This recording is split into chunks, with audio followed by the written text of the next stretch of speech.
وہ اپنا ہر جو قدم ہے اس کو سوچ سمجھ کے چنتے ہیں. آپ نے کیوں نہیں غور کیا 2 جرنلسٹوں نے کیوں نہیں بٹھائے ایک ساتھ تاکہ دوسرا وٹنس نہ بن جائے؟ آپ باریکیاں دیکھیں جو احتیاط رکھی گئی ہے اس میں کہ ملک صاحب پلہ نہ پکڑائیں, جو بھی کرائیں دوسروں کے کندھوں پہ بندوق رکھ کر چلائیں. اور ہمارے جو بڑے بڑے ہمارے اینکر جرنلسٹ, انہوں نے اپنا کندھا ایک ایسے آدمی سے استعمال کرایا جو بیچارہ ہم سب جانتے ہیں کتنی اہلیت کا مالک ہے. نائب صاحب بہت بہت شکریہ آپ کے تجزیے کے تبصرے کا, لیکن بات یہ ہے کہ انتہائی اہم سوالات آپ بھی چھوڑ گئے. ہم بھی انہی سوالات کا ذکر یہاں پر کرنا چاہ رہے تھے, بجائے اس کے کہ اس کیس کی جزیات میں گھسیں اور اس پر بحث کریں, آنے والے دنوں کا جائزہ لیں. ان بنیادی سوالات کو ایڈریس کرنے کی ہم کوشش کر رہے تھے. آپ کا بہت بہت شکریہ. میں جان سکتا ہوں کہ آپ زیادہ دیر بیٹھ نہیں سکتے. بہت شکریہ آپ کا نائب صاحب. رؤوف صاحب آئیے آپ جناب بات کر لیتے ہیں نائب صاحب کے ان سوالات کی جو انہوں نے اٹھائے, آپ کے لیے بھی اٹھائے, اور میں بھی آپ سے اٹھانا چاہ رہا ہوں, پوچھنا چاہ رہا ہوں کہ جناب کیا یہ اتنا آسان ہے کہ یہ سب کچھ کسی اور ملک میں ہو جاتا without any proof, without any document? اور اگر یہاں پر ہوا ہے تو پھر کیا ہمیں ماننا چاہیے کہ یہ ہمارے جرنلزم کی, ہمارے جرنلسٹ کی یہ کمزوری ہے, ویکنس ہے؟ جی بالکل, اس کا پہلا سوال کا جواب تو یہی ہے بگ نو, کہ جو میں نے بھی وہاں پہ اس کے برٹن کے میڈیا کو دیکھا بھی ہے, پڑھا بھی ہے وہاں پہ, یہ کبھی ممکن ہی نہیں تھا کہ یہ ڈاکومنٹس کے بغیر وہ اس طرح کی کوئی چیز کر سکتے تھا. باقی تو چھوڑیں, جب وہاں پہ ان کو چھوٹی سی بھی کوئی ان کو irregularities ان کو نظر آئی ہیں.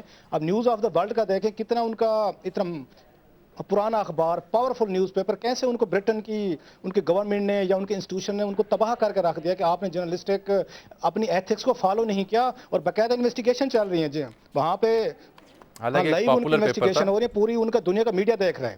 میں یہ سمجھتا ہوں ہمارا میڈیا جو ہے اتنا سنسیشنلزم کا شکار ہو چکا ہے. میں مان لیتا ہوں کہ ایویڈنسز ہیں, اس میں ویڈیوز بھی ہیں, ڈاکومنٹس بھی ہیں, بہت ساری ٹیمپٹیشن ہمیں بھی دی جاتی ہیں جرنلسٹ کے طور پر, بلا کے انفارمیشن ہمارے اوپر پلانٹ بھی کی جاتی ہے, فیڈ بھی کی جاتی ہے, سورسز ہمیں یوز بھی کرتے ہیں, ہمیں پتہ ہوتا ہے. لیکن جب تک ہمارے پاس کوئی ڈاکومنٹ نہ آ جائے, ہم ان کو کاؤنٹر چیک نہ کر لیں, ہم ان پہ ریسپانسز نہ لیں, سٹوری کے ساتھ نہیں جاتے. اس لیے میرے لیے یہ پہلے دن سے یہ بنیادی سوال ہے کہ یہ کیسے ہو سکتا ہے کہ آپ نے وہ چیزیں دیکھی ہیں, آپ کو کوئی بندہ بتا رہا ہے, آپ کے سامنے ایویڈنسز پڑے ہوئے ہیں, آپ ان ایویڈنسز کی کوئی کاپی نہیں لے رہے اور اس کو آ کے اپنے چینل پہ یا اپنی خبر کا حصہ بنا رہے ہیں. اور اس کا ایک جو میں سمجھتا ہوں نقصان ہوا ہے, وہی والی بات جو آپ نے کہی ہے کہ ملک ریاض صاحب اتنے سمجھدار ہیں, اسٹریٹجسٹ ہیں, کہ انہوں نے جہاں پہ میڈیا کو استعمال کیا ہے اس کے ساتھ عدالت کو بھی استعمال کیا ہے. اور سب سے بڑا جو میں دیکھ رہا ہوں کہ ڈاکٹر ارسلان نے باقاعدہ کنفیشنل سٹیٹمنٹ دیا ہے جو انصار عباسی صاحب نے, ہمارے کولیگ نے چھاپا ہے, اس میں انہوں نے چیزیں مان لی ہیں کہ ہاں میں نے پیسے دیے ہیں, آپ پیسے لیے ہیں, میری ڈیلنگ رہی ہے.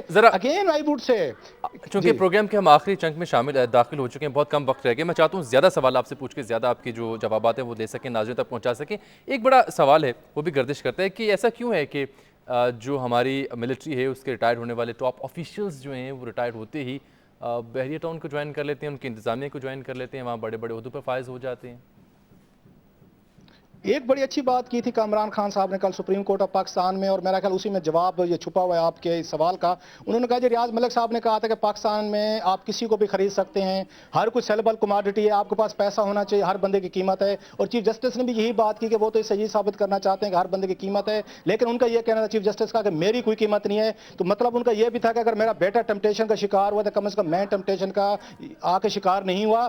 بات وہی ہے کہ کل سپریم کورٹ میں بتایا گیا کہ ریاض ملک صاحب کے پاس اتنے وسائل بھی ہیں, کون سی پولیٹیکل پارٹی ہے جس کا ہیڈ انہوں نے نہیں خریدا ہوا, کون سی حکومت ہے جو ان کی مرضی کے بغیر چلتی ہے, کون سی فوجی ایڈمنسٹریشن ہے جو ان کی یہ مرضی کے بغیر چلتی ہے. یہاں تک کہا جاتا ہے کہ امپورٹنٹ پوسٹنگ جو ہے پاکستان میں, گورنر لگانا ہو, نائب چیئرمین لگانا ہو, وزیر لگوانے ہوں, ایمن اعتزاز احسن کو وزیر اعظم کو وکیل بنوانا ہو, یہ سارے کے سارے کام ملک صاحب کرتے ہیں, صحافیوں سے لے کے رؤف کلاسر صاحب. بظاہر جو اب تک کی ڈیبیٹ سٹوریز ہم دیکھ رہے ہیں, بحث مباحثے, اس میں یہ بتایا جاتا ہے موٹیو ان کا یہ تھا کہ جو ان کے خلاف کیسز تھے اس میں سے ریلیف حاصل کرنا. اس موٹیو کے علاوہ, اس مقصد کے علاوہ اور کیا موٹیو ہو سکتے ہیں بیہائنڈ دس سین ریاض ملک صاحب کی جانب سے؟ ویری بریفلی, جو مجھے میرے سورسز نے بتایا کہ revenge, basically that's revenge, mafia type revenge لیا گیا ہے چیف جسٹس آف پاکستان سے, کیونکہ ریاض ملک صاحب یہ سمجھتے تھے جب ان کے بیٹے پہ دفعہ 302 لگائی تھی چیف جسٹس آف پاکستان نے, کار ریلی ہوئی تھی, وہ یہ سمجھتے تھے کہ ان کے ساتھ زیادتی کی گئی تھی, انہوں نے 2.5 کروڑ روپیہ سیٹلمنٹ اماؤنٹ بھی دے دی تھی, اس کے باوجود ان کا اکلوتا بیٹا ہے اس پہ انہوں نے آ کے یہ دفعہ 302 لگائی تھی. اس دن کے بعد جو میرے سورس نے بتایا, انہوں نے قسم کہی تھی کہ وہ چیف جسٹس کے بیٹے کو بھی یہ ٹیمپٹیشن کا شکار کریں گے, ان پہ اسکینڈل لیں گے. سو آپ اس کو کہہ سکتے ہیں کہ ایک کوئی بہت بڑی